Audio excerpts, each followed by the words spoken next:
Hey, welcome back to the No Agony channel. Today, I'm going to be breaking down and showing you guys how to make a 90s R&B sample from scratch. My name's Sam Cliff. Let's get right into it.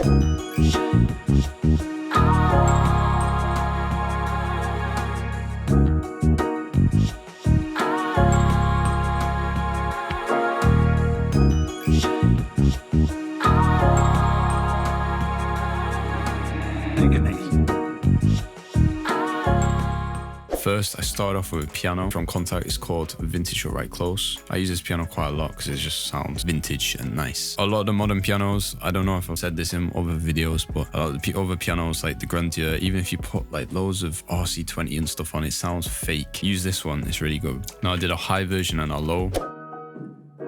This is what the MIDI looks like. It looks a bit complicated, but it's not. It's just the chords, and then I've just pitched up an octave as well to give it more texture and sound better. That's literally it. Now, it's literally 4-chord progression. The last chord of the 4th bar is increased in velocity, because I don't know if you heard in the actual sample, but the last chord just really shines out. I did some filler notes here just before chords. Super simple. I didn't do any melody in here.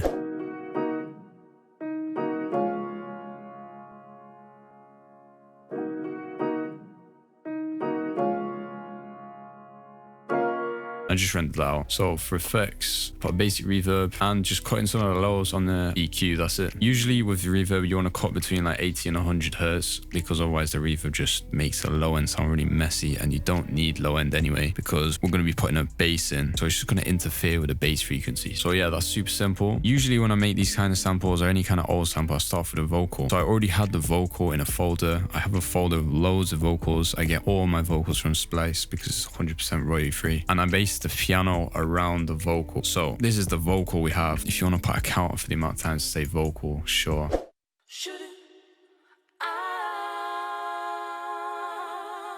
That's literally the vocal, but I edited it to make it sound a bit better. I got the sh bit of the sugar and I just like made this kind of effect. And I just made each of these unique and decreased in volume. And yeah, for variation, I just got rid of the sugar on the second one. It sounds slightly different and it just fits with the piano. The piano should always complement the vocals because that's how they used to write samples. The instruments used to complement the vocals. So as you can see, piano, there's 2 chords here and the vocal is going ah, ah. So the chords are moving along with the vocals exactly at the same time. And that's just one way out of many ways you can make your samples sound more authentic and sound like they were made back in like 1990 or 1980. So the next thing I did was the violins. This is what they sound like.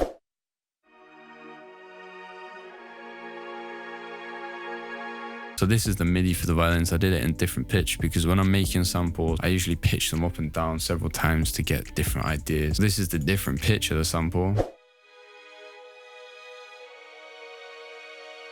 Super simple 3 chords. This, I automated the modulation of the strings because I don't have a mod wheel on my keyboard. I have to do it with my mouse. I'm not going to show you guys how to do it because I've done it in a past Paint tutorial. Hopefully it's linked somewhere in the video. I showed you exactly how to do it, but basically created myself a custom mod wheel that you can fine tune with your mouse and it makes the violin sound more realistic. Again, it's easy to do. Check out that tutorial after this one. I modulated the volume as well. So this is one for the volume. Goes up in volume and then suddenly goes down after each phrase. And I just, again, super authentic. So yeah, this effect basically imitates swelling where the violins get louder and quieter. And yeah, I just rendered that out and pitched it down 500 cents to match the piano. A quick tip for when you're making vintage samples or 90s R&B samples, if you find something that you like that you've made, go into the MIDI, pitch it up like 300-400 cents, render it out and then pitch it back down, because when you're pitching samples down or up, it sounds more vintage, it sounds older, it sounds cooler. I don't know why, but it just does. So for effects for this, I literally put on reverb, a little bit of delay, a little bit more reverb, and a tape effect. So cutting all the lows and a bit of the highs and getting rid of harsh frequencies. You always want to do this with flutes and violins and high-pitched instruments because they always have harsh frequencies in the top end. So yeah, basically, next we move on to the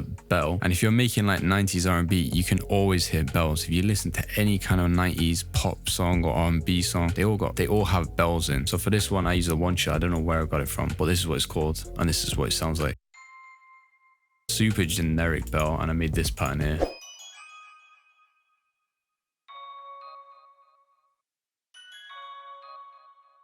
Now, when I'm making the bell, I'm trying to find pockets where the vocals aren't playing, so you can actually hear the bell. I layered this sort of with a marimba that sounds like this. And together they sound like this. I also added some random textures. One-shot kits are good for textures, so this flute one-shot texture. Now I'll play the bells and the one-shot texture in the context of the loop that we've deconstructed so far. And you can just see without this, it just sounds plain.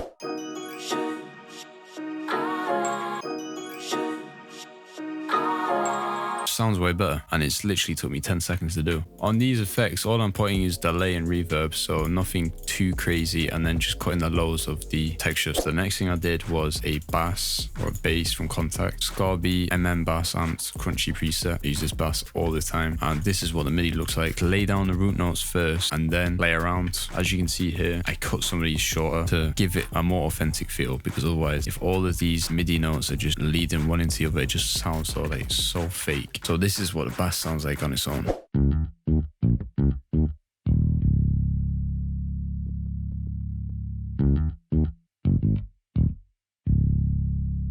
Now again, if I put the velocity 100% here, it just creates the slap effect, which makes it sound more authentic. And literally decreasing the velocity on some of these notes makes a massive difference, because when you're playing an actual bass or a guitar, not all your notes are going to be played with the same velocity because you're a human playing it. So decreasing velocity on some of these notes just makes it feel more authentic. Now the last thing to know about the bass is that it corresponds with the piano. For example, right here, you can see the bass goes duh, duh, same rhythm as the piano. And it's the same reason that we did it on the piano. It's to fit in with the vocal. It makes it sound like everything was written for each other, written for a purpose, not just like randomly thrown into the sample. Now the last thing you want to do is throw in a drum loop. Sometimes I chop drum loops, sometimes I have multiple. In this case, this is the first loop I had. And then I'd chop some extra little drum perks on loops in.